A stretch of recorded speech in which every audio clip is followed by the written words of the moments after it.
Basiese kossoorte soos melk, eiers en alle kategorieë breinbrood word tans van belasting op toegevoegde waarde, oftewel BTW, vrygestel. Maar 'n belastingkenner verduidelik, nuwe wysigings aan die belastingwet sal beteken, BTW word wel op sekere soorte breinbrood gehef.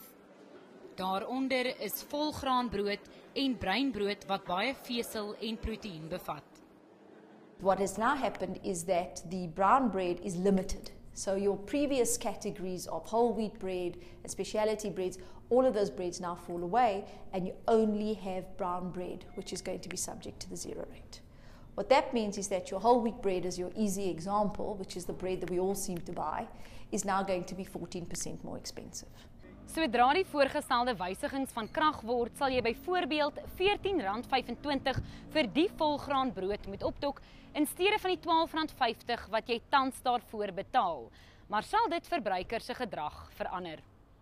So as daar addisionele belasting is op gesonder opsies brood, sal ek nog steeds die dierder brood verkies, die gesondheidsbrood, breinbrood, low GI brood. No, it's not going to change my habits, and it is also a contradiction in how they're trying to sort of make people live healthier, and yet they're driving the lower income households to eat less healthy bread.